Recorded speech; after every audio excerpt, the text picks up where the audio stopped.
Hi అండి, welcome to బామాస్. ఇప్పుడు వచ్చినప్పటికి బ్రైడల్స్కి మనకి ఫ్యామిలీ మ్యాచింగ్ కానీ లేదంటే పేర్ మ్యాచింగ్ కానీ అలా సెట్ చేసుకుంటున్నారు కదా. అలా మ్యాచింగ్స్ వచ్చినప్పటికి ఫ్యామిలీలో నేను బిఫోర్ వీడియోలో చూపించాను పల్లకి డిజైన్ పెళ్లి కూతురుది గోల్డెన్ ఎల్లో అని. అలానే సత్య గారు అని వాళ్ళ పాపది కదా, అది సత్య గారు తెచ్చుకున్నారండి అలాంటి శారీ అని. ఎందుకంటే ఫ్యామిలీ మొత్తం గోల్డెన్ ఎల్లోలో ఉండాలి అనుకున్నాను. వాళ్ళ పెద్ద పాప అంతేను, వాళ్ళ మనవరాలు పెద్ద పాప, వాళ్ళ పాపకు కూడా అలా నేను ఫ్యామిలీ మ్యాచింగ్ చేస్తే నెక్స్ట్ వీడియోలో వాళ్ళ పెద్ద పాపవి మనవరాలు చూపెడుతున్నాను. ఇప్పుడు ఆవిడ శారీ, ఆవిడ వచ్చినప్పటికి ఇదిగోండి శారీ ఇలా తెచ్చుకున్న 32,000 ఏమో పడిందండి శారీ. ఇప్పుడు బార్డర్ ఇలా ఫ్యాషన్ ఉందంట, ఇలానే తెచ్చుకున్నారు. దీనికి వచ్చేప్పటికి శారీలో బ్లౌజ్నే నేను చేశాను. ఎందుకంటే శారీలో బ్లౌజ్ ప్లెయిన్ వచ్చింది, నాకు బాగానే ఉంటుంది అనిపించింది. ప్లస్ ఈ షేడ్ నాకు తొందరగా ఫుల్ మ్యాచింగ్ పర్ఫెక్ట్ మ్యాచింగ్ దొరకలేదు. అందుకని వచ్చేటప్పటికి షార్ట్ హ్యాండ్ వాడతారండి. ఈ బంచ్ కూడా వర్క్ బంచ్ అతని అంటే మ్యానుఫ్యాక్చరింగ్లో వచ్చేసింది. నేనేం చేశానంటే ఇదే వర్క్ మనకి యాస్టీజ్ అంటే కంప్యూటర్ వర్క్లోనే వస్తుంది, మగ్గల్లో రాదు కాబట్టి ఆ కాంబినేషన్లో అలా ఫ్లవర్ మ్యాచింగ్తో జర్దోజీ వర్క్ ఇచ్చాను చూడండి. అవే కలర్స్తో యూజ్ చేస్తాం, ఎందుకంటే మళ్ళీ దీనికి ఇవే కలర్స్ ఇలా మ్యాచింగ్లా ఉండాలి. హ్యాండ్కి ఏం చేస్తానంటే షార్ట్ హ్యాండ్లోనే స్కాలప్ బార్డర్ ఇచ్చాను.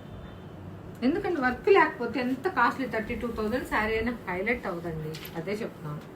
ఇదిగోండి దీంట్లో ఉంది కదా మొగ్గ, ఈ మొగ్గకు మ్యాచింగ్ లా ఇచ్చాను చూడండి. పక్క పక్కన మీకు తెలుస్తుంది. నేను ఎక్కువ టైం తీసుకునేది ఎందుకు అంటే ఇలా వేసుకుంటే ఆ వర్క్కి మనది మ్యాచ్ అవ్వాలి, శారీకి మ్యాచ్ అవ్వాలి. ఫ్రంట్ కూడా చూడండి ఇలా వచ్చింది.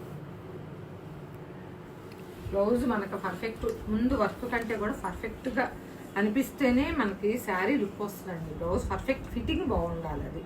కానీ ఆ సత్య గారి 4 శారీస్ ఉన్నాయి, చూపిస్తున్నాను చూడండి.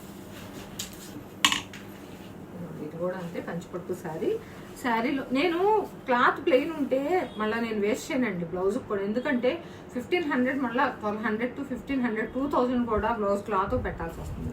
ఇది వచ్చేటప్పటికి ప్లెయిన్ క్లాత్ ఇచ్చినప్పుడు ప్లెయినే యూజ్ చేస్తాను చూడండి. శారీలో బ్లౌజే ప్లెయిన్, క్లాత్ కూడా బాగుంది. అందుకనే దీనిలో వచ్చేటప్పుడు మ్యాంగోస్ ఉన్నాయి చూడండి. ఈ మ్యాంగోస్తోనే నేను ఇలా చల్లా వర్క్ ఇలా థ్రెడ్ వర్క్ వేసాను. మళ్ళీ దీనికి కూడా మ్యాచింగ్ అవ్వకూడదు కదా, హ్యాండ్కి మొత్తం బార్డర్ యాస్టేజ్ ఇచ్చేసాను. ఇది వచ్చేప్పుడు పర్పుల్ శారీ, ఇది కూడా అంతే. శారీలో బ్లౌజు సేమే ఉంది, ఓన్లీ జరీతోనూ ఆ కలర్ నాట్ వర్క్ లా ఇచ్చాను చూడండి. ఇది కట్ వర్క్ ఇచ్చాను. హ్యాండ్కి ఏమి ఇవ్వలేదు, బార్డర్ సరిపోతుంది కదా, ఇంకా లెంత్ కూడా మనకి ఎక్స్ట్రా లేదు అందుకని. ఇది వచ్చేప్పుడు సింపుల్ శారీ అండి. సింపుల్ శారీ కాబట్టి ఇది సింపుల్ నెక్ ఇచ్చాను. ఇవి